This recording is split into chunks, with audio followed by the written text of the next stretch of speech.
everybody. Welcome into Concrete Jungle, a New York baseball podcast here on FingerLakes1.com, live from the FL1 studios in Seneca Falls, New York, third floor of the North Park building. Paul Russo here. As always, Kyle Evans joining me, and Nate Sharman behind the scenes producing it all for you. We're in the middle of baseball time officially. We're half-ish way through spring training. Yep, 20 days ago till the opener. Quite a few things to talk about. Unfortunately, it's the negatives kind of making headlines, in all honesty, for both the Yankees and the Mets. We'll get to all that as well. A couple things to touch on the fun side of things with the Red Wings and Syracuse Mets. And we'll wrap things up a couple minutes on the World Baseball Classic as we got going on for the first time since 2017. How about it? Yeah, it's a lot of fun watching the games for me, a guy who stays up late. Late night games are always great. I mean, I was 2:30 this morning. I was still up watching them. Just great. Love it. Nothing better. Let's jump right in. We'll start with the Yankees. Really, their headlines have been more amplified because of, let's just call it the ever certainty of something like this happening with them. So we'll start with, I suppose, the big fish here, and that's Carlos Rodon, officially placed on the injured list with what now I guess is officially being called a left elbow strain.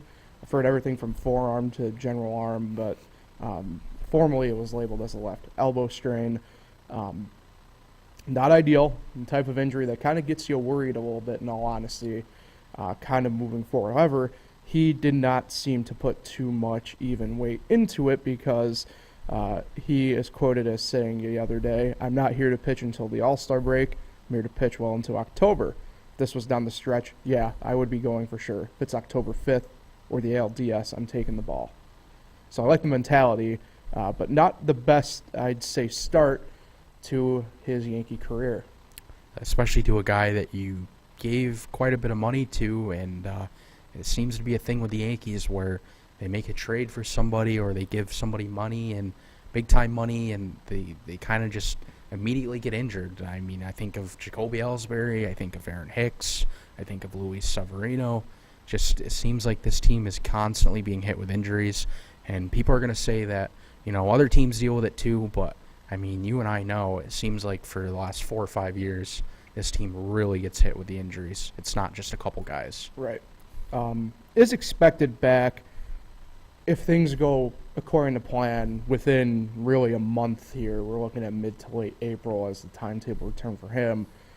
That being said, probably not going to be thrown for a couple weeks, and based on the time it is, I'd imagine that comeback of mid to late April might not be to the big league club. I'd imagine it might be, in my opinion, whether it's Somerset, Hudson Valley, Scranton, who knows. I'm imagining that's where he'll get his first throws within the Yankee organization, will be one of those three, or possibly even Tampa, 4 destinations. Yeah, he only appeared in one spring training game, got rocked.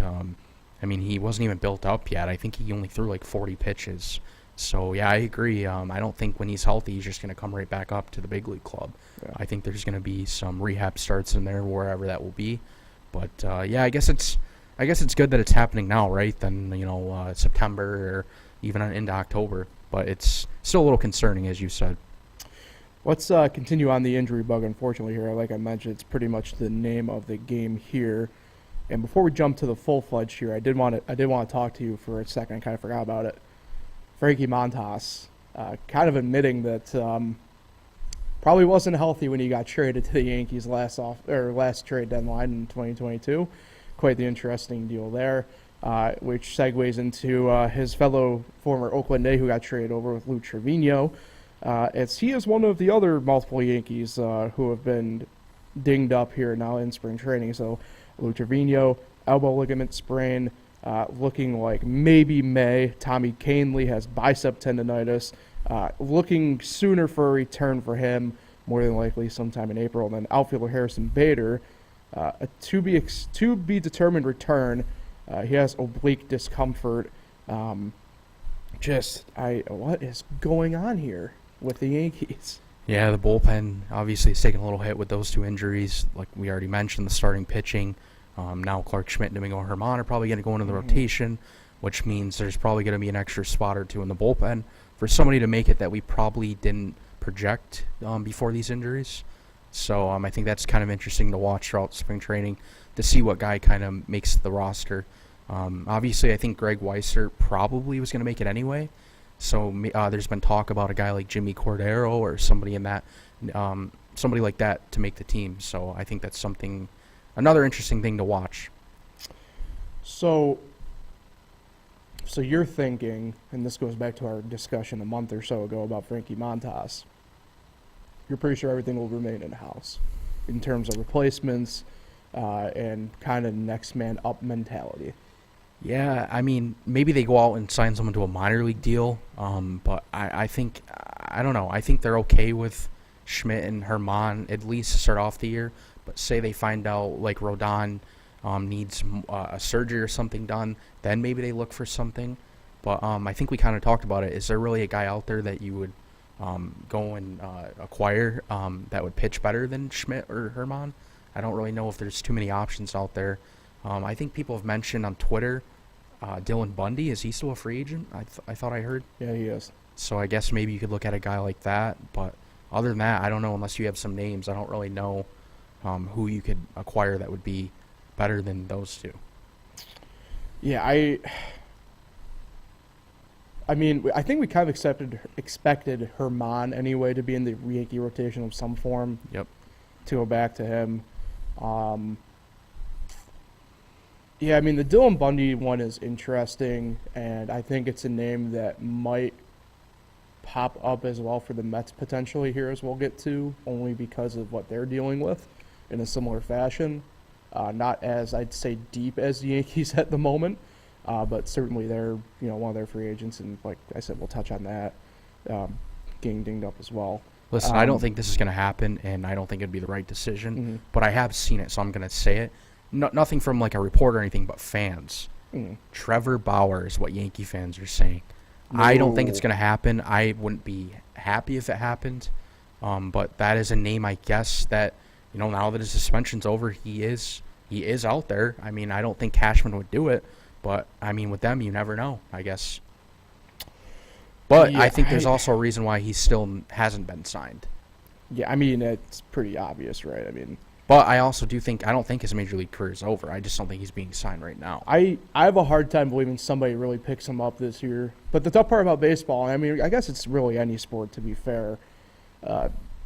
Also, I guess it depends positionally as well. But, I mean, look, I understand he's throwing, but he's throwing to I don't mean to bash guys because these guys made it further along the pipeline than anybody here did. But, like, you're throwing to Eric Sim, who famously has branded himself the JUCO king of JUCO, right? I mean, I don't bash that as a thing, right? But I mean, your top thing is making it to junior college, or I guess in his case, he initially went to USF.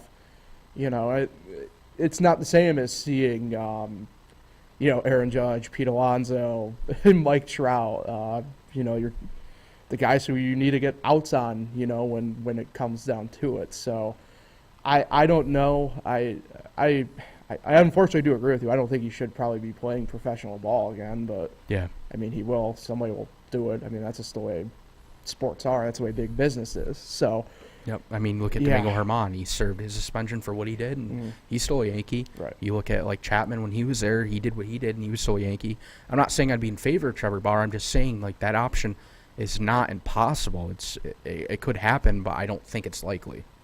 Yeah. Let's transition over to the Mets because they're in a similar situation here injury-wise. We'll start, though, I guess, on maybe the more positive of all the notes here, I guess. I guess the way it depends, you kind of want to look at it. David Pearson, who ended up being one of the really great stories out of the Mets last year. He has thrown a live bullpen session. You may be wondering, oh, that's kind of a mundane story. Why are you talking about it? Well, he took a comebacker off his left foot in a game last week. For those who may not know, a left-handed pitcher, your left foot is your drive foot. That's where you are getting your power from. Bit of a no-harm, no-foul situation. The helmet out as a precaution. And the only reason why I really want to talk about this is because of what it will lead into. But it's a big plus the fact that Peterson appears to be fine, no worse for wear, and more importantly, able to get the power off of that back foot. Yeah, I didn't see the injury actually happen, but I heard that the X-rays were negative, so that's good. Um, like you said with the Rodon injury, I guess it's good that some of these pitchers are dealing with these type of things early on. I mean, you don't want to see anyone injured, but if you're dealing with it in the beginning of the year, there's time to come back. And I don't think David Peterson will miss any time, but the guy that we're going to talk about next is certainly going to miss some time. Yeah. So we'll transition over. One of the Mets signings this offseason, left-hand pitcher Jose Quintana, will be missing an extended period of time. It's unknown still at the moment because we'll dive right into it. Has a stress fracture. It was initially reported, I believe it still is being called his fifth rib on the left side. I don't know medically which rib that technically is, I suppose. I'm not that type of medically inclined. So he's back up here in New York City for some tests. He actually flew back a couple days ago, but his flight was delayed, so everything is now pushed back.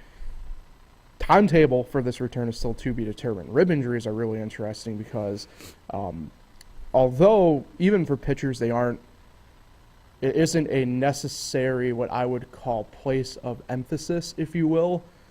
They hurt like a mother, for one. And two, they can take a while to heal. Everybody heals differently, especially the rib area. And, for a pitcher I mentioned, right, maybe not necessarily a big spot, but if you twist enough a little bit within your rotation, that can cause some issues here potentially. Yeah. He's definitely gonna. I don't think he's definitely gonna miss the start of the year. I don't know how long, especially because he's not gonna be throwing for this time while he's returning to New York for testing and stuff. But he'll probably be back. I'm not sure exactly when. But yeah, tough injury for the Mets. A free agent signing. Yeah, but I guess at least David Peterson should probably be okay. So it's not. I guess that's not really that big of a deal to start the year off. They do have some other guys that could fill in. So, yeah, you mentioned the guys who can fill in. David Pearson is one of them. He was actually a guy on the outside looking in this year to the rotation depth chart-wise. And I mentioned, he was a guy who was, for better or worse, he was a guy who the Mets turned to in a lot of key situations, and he got the job done last year. All of us kind of openly wondering what his deal was. He was a guy who was brought up and thought of very highly, did not get off on the best footing in his big league career, but last year ended up having a really great go of it. And it's kind of going to come down to they're going to remain, it sounds like, in-house, at least at the moment. But that's why, it's funny you bring up a guy like Dylan Bundy who's available, because the Mets at the moment more than likely will have David Peterson and Tyler Magle kind of battle it out for that fifth spot in the rotation now. Yeah, Peterson by far had his best year last year. He kind of stepped into last year when there was injuries. Remember, Carrasco going down, Scherzer going down at one point. Everyone seemed to go down in that rotation, but he was always filling up a spot and giving the Mets a chance to win every night. And I think that's kind of going to be the case again this year. I don't think he would have started in the rotation if Quintana didn't get hurt. But it's good to have a guy like that who can just step right in and do a solid job. Yeah, I'm intrigued to see kind of how this goes because, like I said, I didn't hate maybe necessarily the Quintana signing for the Mets in the first place, but I was kind of surprised because, look, for the sake of purposes, Quintana has not had, in terms of, say, 3 of the last 4 years, his best stuff, right? Yeah. This was a guy who was very highly regarded when the White Sox were really down as being a key piece possibly to come along, gets straight to the Cubs, doesn't have a great run there, ends up in the Angels, doesn't have a great run there, ends up with the Pirates last year and ends up doing what the Pirates kind of do, resurrects himself a little bit, finds himself on the Cardinals. I think he started NLDS Game 1 for them. Yeah. And kind of gets himself maybe this second life as being a top-end guy. Or maybe not top-end. Top-end's not probably very accurate in that sense, but ends up being a guy that can kind of come in and be a key contributor. And now he's not able to do that, at least initially off the start anyway. Yeah, I don't know. I think a lot of fans weren't too happy with the signing. Mm-hmm. I guess they wanted a bigger name. They know his struggles recently. But I think we just kind of have to give it some time and see how he does pitch in New York. when he recovers from this injury. But if he doesn't pitch well, maybe they do what they've done with other guys and move him to the bullpen and use him as like that lefty specialist out of the pen. I don't know. That's something we'll have to wait and see. But we don't even know how he's going to pitch in New York yet. So. Yeah, I mean, that's, I guess, the other thing. He's kind of, Chicago and L.A., he's pitching in big markets.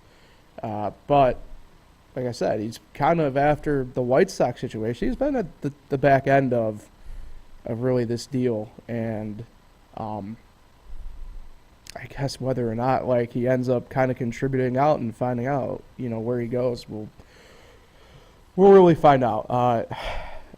I guess kind of sitting on it as it stands, we've seen injuries kind of have a big takeoff here in spring training collectively overall. It's not just with the team, with the Yankees and Mets. I mean, you look at the Dodgers, they've lost Gavin Lux for the year. It's interesting. But to me, it's still early enough on that I don't necessarily get too worried. You know what I mean? And I definitely think in the case of, like, the Mets, I'm not worried because, look, you have a guy like David Pearson. We're both very high on him. Tyler Mago got off to a really good start last year, got hurt, didn't return as good as he was at the start. But, the Mets also, kind of like the Yankees, they got guys that they could kind of fill in the system as needed. Jose Buto, I mean, one of their prospects that they were high on for a while, still are high on him, can kind of plug in. He's thrown this spring, has looked pretty good, all things considered. Could he be a guy that plugs in as well? Yeah, I mean, I definitely think so. I would probably expect him to start the year at probably Syracuse, to be honest. But, look, they have guys there that can do it. And to be honest, I feel more confident with the Mets at the moment with their injuries than I do the Yankees, only because, one, it's just not as maybe depth-wise taken over, but two, I find it odd that the Yankees injuries kind of all have a similar, I'd say, base, if you will, right? Oblique, arm, a lot of stuff that for a baseball player is your core and your key kind of body parts that you use. Yeah, and as we always say, it's you can never have too much pitching, and that's really the case for the Mets. They're in a good spot, and we'll see what they do come opening day with the rotation, but I think David Peterson's a pretty good option there. Yeah. All right, let's head over to the minor leagues here because their season as well, getting ready to go here in a few weeks really. We're about 21 days away from both Rochester and Syracuse's seasons getting going. We begin, however, in Rochester because they have a really cool event that they do. Syracuse does a similar one, but they just call it, I think, like an open house type thing. I think Todd Zeal was there for theirs this past, I think it was last week, wasn't it? Yeah, it was last week, yeah. So Rochester, though, they have what's called the Baseball's Back Bash, the Baseball Bash. That's coming up on March 24th. It's from 4 to 6, so that's a couple Fridays from now. $2 beers, free Zweigel's hot dogs, live music, new merch. To me, it's a really great event. You get people to come out to the park a week before opening day, kind of see maybe what's been going on. What is now Innovative Field has new signs around the park. Right, new signs. Maybe not quite the thing, but although some of the renovations they've done this year aren't very visible to the naked eye, you will be able to kind of see some. And to me, I think it's a cool thing. You're able to get out. I know they said I think they'll have like the radar gun out, a couple other different like inflatables. You get the kids out, kind of burn some steam, but more importantly, probably get to meet some of the people behind the scenes that you don't normally think about when it comes to teams like this, and get yourself prepped for baseball season. More importantly, yeah, if you're in the area, make the trip, spend an hour or two there, and just kind of get prepared for the season. It's a fun time. I think these events are really clutch and big too because, at least in my mind anyway, like I said, I think this allows for. This is something I don't think many people probably thought about. Maybe not necessarily pre-COVID, but like stuff like this wasn't exactly prominent. Some teams were doing it, others weren't. In those years leading up to it, but like, you you kind of, I wouldn't say you just kind of fell into the minor league baseball season like, oh, it's, because at the time they weren't doing as many games. It was like, oh, it's April 15th, opening day for Rochester. Like, we'll see you in May when it gets a little bit warmer out. I think something like this, you get like I said, you get people out, you kind of remind them that we're here, come on out, you can have a fun time, and this is what we got. Like, to me, it's such a cool experience. I think, it's good to see, like I said, Syracuse does it. They, like I said, they had an appearance there as well. Speaking of Syracuse, they have announced their promotion schedule for the year. At least 26 fireworks shows, which is huge for the minor leagues. They love doing that. But it's going to be a fun year for Syracuse. A couple different like heritage nights that they're doing. A bunch of different groups out to the ballpark. I know I've seen a few different bobbleheads they're doing this year. I think one's during the Copa de la Diversión. They will have Francisco Alvarez as the bobblehead. So a lot of cool stuff coming for Syracuse. And another cool thing, like I said, this helps, I think, maybe plan. If you are, say, a Star Wars fan, you can plan specifically, Star Wars and baseball fan, you can plan specifically for Saturday, September 9th. You're going to the Syracuse Mets game. Get out, get far ahead out in advance. And to me, it also gets, me excited. Like, if I always circle the calendar for cool stuff and stuff I want to do and whatever else, getting the schedule out front like this is big. Always big. Yeah, it's always great to, see what's going on ahead of time so you can kind of plan a day to go out. Obviously, it's popular in the summer. Are they still doing the Dollar Thursdays? That's a big hit every year. Yep. As far as I know. Yep, so that's a big hit. Always seems to be almost, as full as it can be when there's a dollar night. So it's good that they do these little things to bring people in. And, how cool is it to have baseball pretty local to us? Yeah. Right. I think as well, I haven't been able to maybe confirm it. So maybe I probably really shouldn't say it, but I'm going to anyway. I think the Syracuse Mets and MBT Bank Stadium are doing card only now. Yeah, I think payments. I saw that too. Yeah. Which I saw people complaining. I'm like, I'm not saying like one way or another, but like, yeah, I'm not it's 2023. Yeah, I'm not a big cash guy. I think cards just fine. I'm lucky if I have like $5 in my wallet to be quite honest at this point. So, I'm excited though. Can't wait to get to the ballpark. It's one of those things that, especially locally, I wouldn't say like it.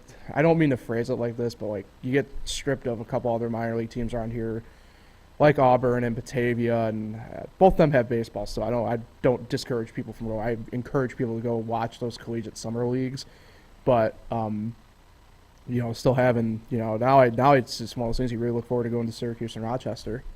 The talent up there has been really good at both teams here the past year, so we're looking forward to that stuff. And should be getting the rosters kind of filled in here as the next couple weeks progress. I know both, obviously Rochester affiliated with Washington, Syracuse with the Mets. Both teams have kind of made a couple moves already, deferring guys back down to minor league camp and stuff like that. So the rosters will be getting filled out as the weeks go on. So yeah, I would say like 10 to 14 days we'll know a lot more how the minor league rosters will look. Yep. Let's wrap up here. By the way, I do have some sad news I saw the other day. Forgot to mention it. This one's going to hurt maybe Nate more than anybody else. Although maybe not exactly. Andrew Stevenson signed a minor league deal with the Twins. Oh, wow. I did not see that. Pour one out. Nicky Two Bags is still, I don't know what his deal is, Nate. I don't know what to tell you. So, all right, before we get out here, let's discuss some World Baseball Classic. Been going on for the past couple days. First one since 2017. I've been watching. It's been fun to watch some of these games so far. I know Japan and kind of taken over a little bit here. Still have yet to see Pool C and D start. Those start, tonight into tomorrow. The better pools, in my opinion. Yeah, you know more players, and you know what I mean. I'm kind of surprised. I want to get your opinion on this. I'm really surprised that Cuba is now on the verge of elimination. I figured Korea would at least be 1-1, but they're 0-2. It's been an interesting Pool A and Pool B, as we've gotten going here. The Netherlands are 2-0. They're in the driver's seat in A. They probably don't have too much to worry about. And then, right behind them, you have Chinese Taipei and Italy at 1-1 each. Cuba's 1-2. Panama's 1-2. I mean, they're going to need some help in about the worst way. It's kind of crazy how Pool A's kind of turned out, in my opinion, because I thought it was going to be Cuba and the Netherlands all day, and it's not looking like it. Yeah, these games have been really interesting. Some have been, higher scoring. Some have been lower scoring. Last night we had a go-ahead 3-run homer for, I can't remember who China was playing, but whoever that was, Czech Republic. Yeah, they were up. China was up 4-0, and they blew the lead. Gave up a 3-run homer in the ninth. Just wild stuff, but entertaining. And then I think what's so cool about this is you see guys that haven't played in the MLB for a few years or so, like guys like Ruben Tejada, Yoenis Cespedes. It's just kind of interesting watching guys like that. Well, I was going to say for the Netherlands, I got really excited to see Roger Bernardino, the starting center fielder. I'm like, this is happening. I love it. Yeah, there's names that pop up that you haven't heard in a while, and it's just cool to watch them. And, I mean, Ruben Tejada has 2 home runs already. Right. So, yeah, they're interesting. If you're a baseball fan, obviously you love watching this. And as the other pools start playing, I think, like you said, later today and tomorrow, it's going to be even more interesting. Is Pool D in your mind the pool of death, by the way? It's kind of what I've kind of thought, because you have the Dominican Republic, Puerto Rico, Venezuela. Israel's going to be a tough out, although I don't see them advancing. It's interesting because, I mean, Pool C is also tough-ish, but I think it's like USA and Mexico. They're in the driver's seat there. So, yeah, I don't know how your thoughts on it. Because, like I said, I mean, you look at Pool A, I thought Cuba, with the fact that you had, for the first time ever, you have the MLB defectors are able to play for the national team, and they only have the one win, and that was against Panama last night. Yeah, there's some really solid teams in here. I think the only reason some of these teams aren't performing as well as we expect is probably because of the pitching. I mean, yeah, Cuba's pitching has been rough, for example. Yeah, and a lot of these guys haven't thrown a bunch of pitches or innings, in a while. So I think the pitching's kind of hurting some of these teams that don't have a ton of depth.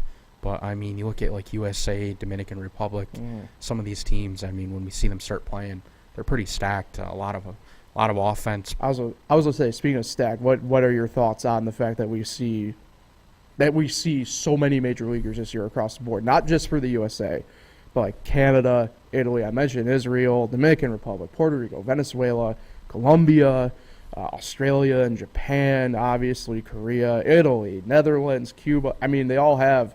Yeah. Panama even has major leaguers on the team this year. It's crazy. Yeah, and I think, like I said, it makes it more interesting. You know more players. They're playing for their country. It's just a lot of fun to watch. I don't really know who's gonna win though. I know USA's stacked, Dominican Republic, like you just said. Other teams are stacked, but I don't know like if I was betting. I don't know what I would put on like in terms of money. I think it's just gonna kind of be more of a surprising World Baseball Classic. I think Japan is the favorite at the moment. I know it's at least the public favorite, and justifiably so, right? I mean, Shohei Yu Darvish, headline that. Yeah, they've been scoring so many runs. Yeah. And to be honest, and I don't really care that I catch some flack for it. I mean, I find the Central and Pacific leagues over in Japan to be maybe not quite on par of the major leagues yet, but they are definitely above AAA now by all standards, in my opinion. I mean, you got good players over in Japan who play in those leagues, who are on that national team. Yeah. And USA plays tomorrow at 9 o'clock. Yeah, against Mexico. Sold out at Chase Field, by the way, in Phoenix, or whatever they call it now. I don't know. Is it still Chase Field? Yeah. Okay. I believe, yep. But it's fascinating. I love this. It's as I describe it to people, it's kind of World Cup setup style, and they just let it ride. And to me, it's always fascinating because, like I said, I mean, this year especially, you got so many big leaguers sprinkled throughout this tournament on these different national teams that,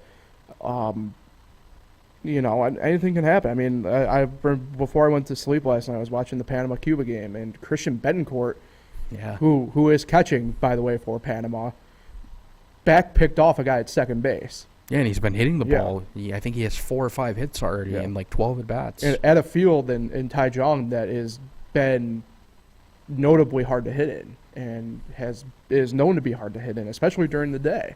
He's been raking. He's no way around it. Yeah, there's been some weird plays. I remember the other night somebody was celebrating so much that they stepped off second and the guy tagged him out. Korea, a guy in Australia was able to tag him because he was off the bag. Yeah, there's been a lot of weird things happening, but I mean that makes it even more interesting. So It's baseball for you. So we'll be able to discuss this because obviously this goes on for another 10, 14 days or so at this point. But it sounds like you're leaning USA at the moment, I'd say. I mean, or the Dominicans, I can't tell. I honestly, before this started, I kind of thought Dominican, but I don't know. USA's so good. But then I know they're just exhibition games, but these aren't exhibition no, games. No, you're talking. They were playing teams the yeah. other day. Like I forgot they lost to some team and they scored 0 runs and they had their entire starting lineup in. What are your thoughts on Waino getting the start for Game 1? It was interesting, but I like it. I think it's cool for him. I don't know how it's going to go, though. But So Bobby Witt's the youngest player on the USA roster. I think this is the perfect dismount to end the podcast today. He's born in 2000, right? So he's 22 years old. Oof. When he was born, Adam Wainwright was 18 going on 19. Jesus, that's wild. It's nuts to think about, isn't it? Yeah. But hey, that's the beauty of it. And I'm looking forward to the next couple weeks of this because, quite frankly, it's always fun to me. I know you got a lot of what I will call the older heads who you're not liking how. And honestly, Horn Guy for Cuba is annoying. I'm not going to sit here and deny that. That did suck. Yeah. But I love the energy that the teams from Latin America and Asia kind of bring, right, to these games. The fans, I kind of wish we had more of that here in the U.S. because, frankly, I'd rather it be a fun, festive environment than just a kind of dull watch, if you know what I mean. Yeah, the passion's so great. Like last night, China scoring a run, and just the atmosphere is so electric for those kind of games, and it's just cool to see. And I can't wait until we see the USA game tomorrow. Like you said, sold out. Should be a great atmosphere and fun to watch. Except you, Horn Guy, come up with a different beat. Find a different line. I beg of you. I'm looking directly in the camera for this. I beg you, Horn Guy, please find a different tune. Play something, anything. It doesn't matter as long as it's not the constant drone of the ha.